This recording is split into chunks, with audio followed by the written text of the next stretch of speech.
நம்முடைய முன்னணி எதற்காக வேண்டும் அல்லது தேவை என்கிற அடிப்படையிலும் நம்முடைய வாழ்த்துறை வழங்கிய தோழர்கள் தமிழ்நாட்டினுடைய பல்வேறு பிரச்சனைகள் குறித்து பேசினார்கள். குறிப்பாக நரேந்திர மோடி அவர்கள் 2வது முறை ஆட்சிக்கு வர வேண்டும் என்று வந்த காலத்தில் இருந்து நாம் ஒரு தீவிரமான பாசிச சூழலில் சிக்கியிருக்கிற ஒரு நிலையை அடைந்திருக்கிறோம். அதனால் அதை எதிர்ப்பதற்கும் ஒரு தீவிரமான தன்மையை நாம் காட்ட வேண்டியிருக்கிறது என்று நாம் கருதினோம். தேர்தலின் போது நாம் ஒரு முன்னணியை கட்டியிருந்தோம். அது பாசிச எதிர்ப்பு மக்கள் முன்னணி என்கிற பெயரில் ஒரு முன்னணி கட்டினோம். இந்த முன்னணியுடைய நோக்கம் இந்திய அரசில் மீண்டும் மோடி வரக்கூடாது, மோடி வகைராக்கள் வரக்கூடாது என்பதற்காக பெரும்பாடுபட்டு தமிழ்நாட்டில் இருக்கிற நம்மை போன்ற சிறு சிறு இயக்கங்கள், முற்போக்கு இயக்கங்கள், பெரியாரிய உணர்வாளர்கள், அம்பேத்கரிய உணர்வாளர்கள் என்று அனைவரையும் உள்ளடக்கி அந்த முன்னணியை கட்டினோம். திமுக எவ்வளவு பெரிய கூட்டணியை கட்டியிருந்தாலும் நம்முடைய உழைப்பு பிஜேபி மீண்டும் தமிழ்நாட்டில் உழைவிடாமல் தடுப்பதற்கு மிகப்பெரிய ஒரு வேலையை தேர்தல் சமயத்தில் செய்தது. ஆனாலும் பல்வேறு அமைப்புகளுக்கு அல்லது மக்களுக்கு சில சந்தேகங்கள் இருந்தது. நாம் திமுகவை எப்படி ஆதரிப்பது, அல்லது காங்கிரஸ் பிஜேபி இரண்டுக்குமான வேறுபாடு என்ன என்பது கேள்விகள்லாம் இருந்தது. ஏனென்றால் நீண்ட காலமாக நாம் இந்திய அரசை அதில் அந்த அரசுக்கு எந்த கட்சி போட்டி போட்டாலும் அவர்களை நாம் ஆதரிப்பதில்லை. இந்திய அரசியலில் நாம் பெரிய தேர்தலில் பங்காற்றியதில்லை. ஏனென்றால் நாம் தமிழ்நாட்டு உரிமைக்காக போராடி கொண்டிருக்கிறோம், தமிழ்நாட்டினுடைய விடுமைக்காக போராடி கொண்டிருக்கிறோம். அதனால் இந்தியாவை நாம் ஒருபோதும் இந்திய அரசியலில் இந்திய ஆளுநர்கத்திற்கு ஆதரவு கொடுப்பதில்லை. ஆனாலும் இந்த முறை ஏன் பிஜேபியை எதிர்த்து களவாட வேண்டிய தேவை இருக்கிறது என்றால், அவ்வளவு தீவிரமாக மூர்க்கமாக இந்திய ஆளும் தரப்பு இன்றைக்கு மாறி இருக்கிறது. வெறுமனே இந்த கட்டமைப்புக்குள் எந்த கட்சி வந்தாலும் மாநிலங்களுடைய உரிமை,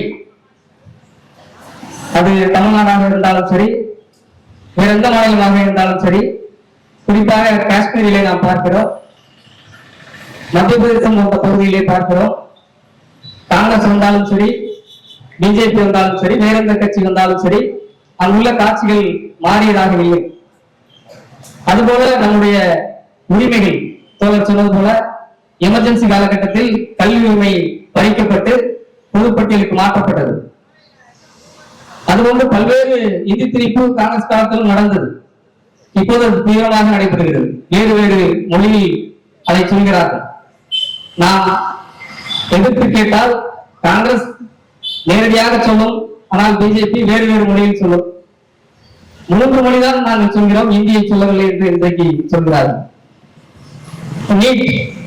நீட் என்ற வரைவை அவர்கள் தான் கொண்டு வந்தார்கள். அதை செயல்படுத்துகிற நிலையில் முனைப்பாக இருப்பது பிஜேபி. இப்படி பல்வேறு விஷயங்களை நாம் சொல்லிக்கொண்டே போகலாம். ஆனாலும் அதையும் தாண்டி இந்த பிஜேபியினுடைய தன்மை வேறு விதமாக இருக்கிறது. பிஜேபிக்கு பின்னால் RSS என்கின்ற ஒரு பாசிச அமைப்பு இருக்கிறது. அவர்கள் கொடுக்க திட்டத்தை தான் பிஜேபி தன்னுடைய அரசியல் கொள்கையாக இருந்து இந்திய ஆட்சியை பயன்படுத்தி நிறைவேற்ற வேண்டும் என்று நினைக்கிறார்கள். மற்ற கட்சிகளுக்கெல்லாம் ஏதோ ஆட்சியை பிடிக்க வேண்டும், சிறிது காலம் நாம் இந்த ஆட்சி அதிகாரத்தில் இடம்பெற்று விட வேண்டும்,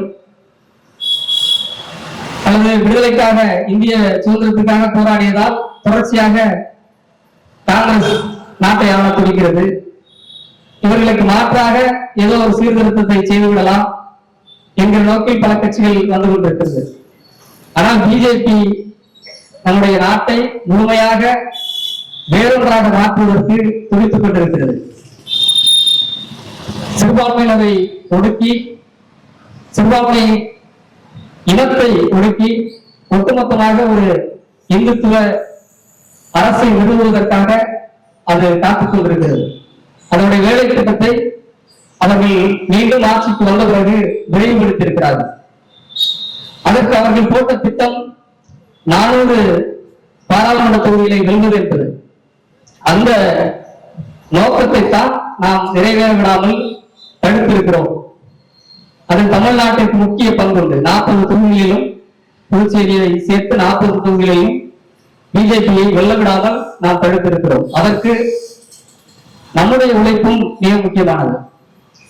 எனவேதான் நாம் பிஜேபி எதிர்க்கிற ஆற்றல் எதுவென்று தெரிந்து அவர்களை ஆதரிக்கும். ஆனால் ஒன்றை கவனமாக நாம் தெரிந்து கொள்ள வேண்டும். நாம் பிஜேபி எதிர்ப்பதற்காக ஒரு அணியை ஆதரித்தோமே தவிர, அதுவும் தேர்தலில் தோற்கடிப்பதற்காக ஒரு அணியை ஆதரித்தோமே தவிர, திமுக தமிழ்நாட்டை ஆண்டுவிட்டால் அல்லது ஸ்டாலின் அவர்கள் முதலமைச்சர் ஆகிவிட்டால் தமிழ்நாட்டின் பிரச்சனைகள் எல்லாம் தீர்த்துவிடும், தமிழ்நாட்டில் பாலாரும் தேனாரும் ஓடும், நீட்டி ஒளிந்துவிடும், மொழிச்சிக்கல் தீர்ந்துவிடும் என்றெல்லாம் நாங்கள் ஒருபோதும் பேசியதில்லை. தேர்தல் பிரச்சார நேரத்திலே கோவையில் பரப்புரை செய்யப்பட்டது. தியாக பணியிடங்களில் பேசினார். எந்த கூட்டத்திலும் திமுக என்கிற கட்சியை ஆதரித்தோ, அவர்களுடைய தேர்தல் அறிக்கையை ஆதரித்தோ, அவருடைய கட்சியின் கொள்கையை ஆதரித்தோ நாங்கள் எங்கும் வாக்கு சேகரிக்கவில்லை. நாங்கள் அப்போது ஒரு குண்டறிக்கை வெளியிட்டிருந்தோம். பிஜேபியினுடைய அடக்குமுறையை அதில் நீண்ட பட்டியலாக கொடுத்திருந்தோம். அதில் எந்த இடத்திலும் திமுக கூட்டணியிலான ஆட்சி தமிழ்நாட்டில் பொறுப்பேற்று விட்டால் அவர்கள் நம்முடைய பிரச்சனையெல்லாம் தீர்த்து விடுவார்கள் என்ற உறுதியை நாங்கள் ஒருபோதும் கொடுத்ததில்லை. இதுதான் நமக்கு மற்றவர்களுக்கு உள்ள வேறுபாடு. தேர்தல் களத்தில் பிஜேபியை தோற்கடிக்க வேண்டி இருக்கிறது. அந்த பாசிசம், அது பாசிச கட்சியாக இருந்து கொண்டு, பாசிச அமைப்பில் பின்னால் இருந்து இயங்கிக் கொண்டு அது பல நாசகார வேலைகளை செய்து கொண்டிருந்தாலும், அது ஆட்சி அதிகாரத்தை அடையும் போது அதற்கு கூடுதல் பலம் கிடைக்கிறது, கூடுதல் அதிகாரம் கிடைக்கிறது. அவர்கள் செயல்படுத்த வேண்டிய திட்டங்களை அரசியலமைப்பு சட்டத்தை கொண்டே செய்து முடிக்கிறார்கள். அதற்கு அரசியலமைப்பு சட்டம் தடையாக இருந்தால் அதனை மாற்றி அமைக்கவும் அவர்கள் தயாராக இருக்கிறார்கள். அப்படித்தான் குடியுரிமை திருத்த சட்டம் வந்தது. இப்போது வக்ஃப் திருத்த சட்டம் வந்திருக்கிறது. அப்படி சட்டத்தை திருத்துகிறார்கள் அல்லது நீதிமன்றத்தை, நீதிபதிகளை கொண்டு தீர்ப்பு எழுதுகிறார்கள். பாபா தீர்ப்பு, இறுதி தீர்ப்பு உங்களுக்கு தெரியும். அதே போல காவிரி நதிநீர் உரிமையை பற்றிய தீர்ப்பு உங்களுக்கு தெரியும். அவர்கள் தீர்ப்பு அளித்துவிட்டு தமிழ்நாட்டினுடைய தண்ணீரை குறைத்துவிட்டு 12 காலமாக அதற்காக நாம் போராடி பல உயிர்களை தியாகம் செய்திருக்கிறோம். இன்றைக்கு பல பகுதிகள் வறண்டு போயிருக்கின்றன. காவிரியை கிட்டத்தட்ட இழந்தாகிவிட்டது. அப்படி இருக்கின்ற சூழலில் நம்முடைய நீரின் அளவை பெரும்பகுதி குறைத்துவிட்டு 15 ஆண்டுகளுக்கு இந்த பக்கமே வரக்கூடாது என்று அவர்கள் எச்சரித்தார்கள். அதே போல பாபா தீர்ப்பின் போது தீர்ப்பு சட்ட புத்தகத்தை அளிக்கப்படவில்லை. யாரோ ஒருவர் மேலிருந்து அவருக்கு கட்டளையிட்டிருக்கிறார். அதனால் அவர் அந்த தீர்ப்பை அளித்திருக்கிறார். ஆனால் இருக்கிற எந்த கட்சிகளும், ஒரு சில கட்சிகளை தவிர இந்திய கட்சிகள், தமிழ்நாட்டு கட்சிகள், அனைத்து கட்சிகளும் அதற்கு எதிராக வாய்நிலக்க மறுத்தார்கள். அது மட்டுமல்ல, பொதுவையாளர்கள் பொறுப்பெறுக என்று நமக்கு ஆலோசனை சொல்லினார். இஸ்லாமியர்கள் நிலை இன்று கையறு நிலைக்கு தள்ளப்பட்டிருக்கிறது. குடியுரிமை திருத்த சட்டம், வக்ஃப் திருத்த சட்டம், மசூதி வழக்கு, இப்போது காஷ்மீரில் பயங்கரவாதத்தை தூண்டிவிடுகிறார்கள். இப்படி பல்வேறு காரணங்களால் இஸ்லாமியர்கள் இந்திய நாட்டின் பிரஜைகளாக கூட கருதப்படாத நிலை வந்திருக்கிறது. ஆனால் இது ஒரு சிறுபான்மையின இஸ்லாமியர்களுக்கு மட்டுமல்ல, சிறுபான்மையினராக இருக்கிற, இந்திய அளவில் நாம் சிறுபான்மையினராக இருக்கிற தேசிய இனங்களுக்கும் இந்த அரசு அச்சுறுத்தல் தான் என்பதை நாம் விளங்கிக் கொள்ள வேண்டும். தமிழ்நாட்டின் உரிமைகளில் அவர்கள் எப்போதும் ஒருபோதும் நமக்கு ஆதரவாக இருந்ததில்லை. இப்போது வந்திருக்கிற திமுக அரசு பல்வேறு விஷயங்களில் அதற்கு எதிராக போராடுகிறார்கள், வாழ்த்துக்கள். ஆனால் அதற்கு தீர்வு உண்டா? அவர்கள் என்ன போராடினாலும் ஆளுநர் என்ற ஒருவரை கொண்டு அதனை தடுக்கிறார்கள். அவர் எழுதுகிற எல்லா கடிதங்களையும், எல்லா மசோதாக்களையும், சட்ட வரைவுகளையும் கீழே போட்டு அதன் மேல் ஏறி உட்கார்ந்து கொள்கிறார். நமக்கு எதிராக இவர் ஊராக சென்று கல்லூரிகளுக்கு சென்று பரப்புரை செய்கிறார். ஒரு நாட்டிற்கு எதிராக, ஒரு நாட்டில் மக்களால் தேர்ந்தெடுக்கப்பட்ட அரசுக்கு எதிராக இவர் போய் பரப்புரை செய்கிறார். சமீபத்தில் கூட ஊட்டியிலே அவர் கல்லூரி முதல்வர்கள் எல்லாம் அழைத்து மாநாடு கொண்டுகிறார். இப்படி நாம் என்ன செய்தாலும், தமிழ்நாட்டின் ஆட்சி பொறுப்பில் இருந்து கொண்டு என்ன செய்தாலும் அதனை தடுப்பதற்கு அவர் தயாராக இந்திய அரசால் நியமிக்கப்பட்டிருக்கிறார். அது மட்டுமல்ல, சட்டமன்றம் என்ற பெயர் இருக்கிறதே தவிர சட்டம் இயற்றும் அதிகாரம் நமக்கு இருக்கிறதா என்ற கேள்வியை திமுக போன்ற ஆளுநர்க கட்சிகள் மக்களிடத்தில் சொல்ல தயங்குவார்கள். ஆனால் நாம் அந்த கேள்வியை எழுப்ப வேண்டியிருக்கிறது. சட்டமன்றம் என்று பெயரளவில் இருக்கிற அந்த மன்றத்தில் இயற்றுகிற சட்டங்களுக்கு அங்கீகாரம் உண்டா, அது சட்டமாகும் வாய்ப்பு இருக்கிறதா என்பதுதான் இன்றைக்கு நம் கண்ணால் இருக்கிற கேள்வி. அதுபோல இந்திய முழுமைக்கும் அவர்கள் கொண்டு வருகிற சட்டங்கள், திட்டங்கள் நமக்கு ஏற்புடையதாக இருக்கிறதா, அதனை மறுக்கும் வாய்ப்பு நமக்கு இருக்கிறதா, பொருளியல் சார்ந்த தன்னுரிமை நமக்கு இருக்கிறதா, கல்வியில் நமக்கு நம் மக்கள் சார்ந்த ஒரு கொள்கையை கொண்டு வருவதற்கு, நமக்கு தமிழ் தேசிய கல்விக் கொள்கையை அமல்படுத்துவதற்கு அதிகாரம் இருக்கிறதா, இது நாம் ஒவ்வொரு துறை வாரியாக சொல்லிக் கொண்டே போகலாம். இந்த சூழ்நிலையில் தான் நம்முடைய எந்த பேச்சையும் எந்த கருத்தையும் மதிக்காத, அது மட்டுமல்லாது அவர்களுடைய அகண்ட பாரத கனவை, இந்துத்துவ அரசை நிறுவுவதற்கான எல்லா தேசிய இனங்களையும் உடைத்தெறிந்துவிட்டு ஜன்பத் மண்டலங்களை உருவாக்குகின்ற திட்டத்தோடு இருக்கின்ற ஒரு RSS பிஜேபி அரசு இப்போது வந்திருக்கிறது. ஆனால் அதை எதிர்த்து நாம் வெறுமனே இங்கே நடைபெறுகிற பெயரளவிலான போராட்டம் அல்லது ஒரு எதிர்ப்பு போராட்டத்தோடு நிற்காமல், அது தேவைதான், அவர்கள் போராடி கொள்ளட்டும். அவர்களால் அவ்வளவுதான் முடியும். ஏனென்றால் சட்டமன்றத்திற்குள் செல்கிறார்கள் என்றாலே அவர்கள் இந்திய அரசமைப்பு கட்டுப்பட்டுதான் ஆக வேண்டும். அதற்கு கையெழுத்திட்டுதான் செல்கிறார்கள். அப்படி இருக்கும்போது அவர்கள் அதை தாண்டி எதுவும் செயல்பட முடியாது.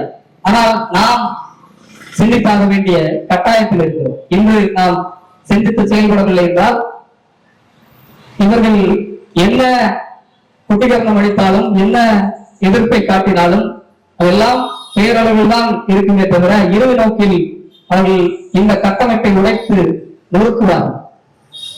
எனவே நாம் இந்த நேரத்தில் இதனை சரியாக முன்னெச்சரிக்கையோடு அணுகி இதற்கு சரியான மாற்று சமூகத்தை, மாற்று கட்டமைப்பை உருவாக்க வேண்டிய ஒரு இக்கட்டான நிலையில் இருக்கிறோம். எனவேதான் இந்த முன்னணி நாம் ஒன்றாக இணைந்து செயல்படுவதற்காக ஏற்படுத்தப்பட்டிருக்கிறது.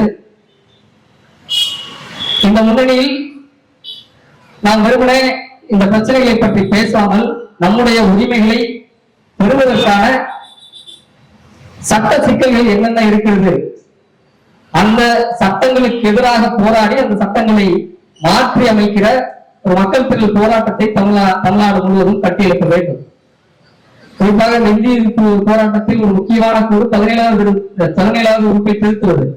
பெரியார் அதைத்தான் கொளுத்தினார். ஆனால் இன்றளவும் அது அப்படியே இருக்கிறது. நம்முடைய மொழியை காக்க வேண்டும் என்றால், மொழியை ஆட்சி அதிகாரத்திற்கு கொண்டு வர வேண்டும் என்றால், கல்வி மொழியாக மாற்ற வேண்டும் என்றால் 17வது திருத்தத்தை நீக்க வேண்டும்.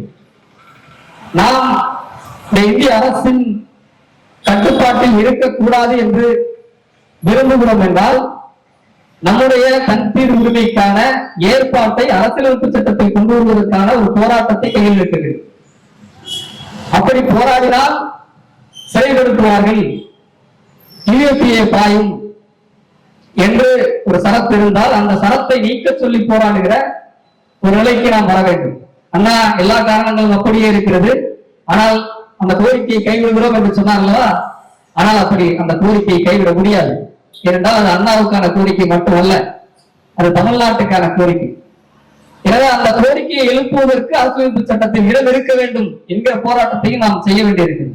அப்படி ஒவ்வொரு துறை ரீதியாக இந்திய அரசில் கட்டுப்பட்டு நிற்காமல் நாம் நம்முடைய கொள்கையை தீர்மானிப்பதற்கு தடையாக இருக்கிற இந்திய அரசினுடைய சரத்துகளை மாற்றுவதற்கு போராடுகிற நோக்கில் முழுமையான தன்னுரிமைக்காகவும் போராடுகிற ஒரு நிலையை மக்களிடத்தில் எடுத்து சொல்லி அவர்களை அமைப்பாக திரட்ட வேண்டும் என்பதற்காகத்தான் இந்த முன்னணியினுடைய திட்டம் இருக்கிறது.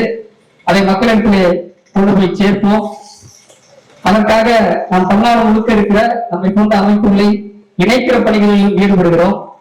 நம்முடைய கொள்கைகளையும் நோக்கங்களையும் தெரிந்து கொள்ளுங்கள்.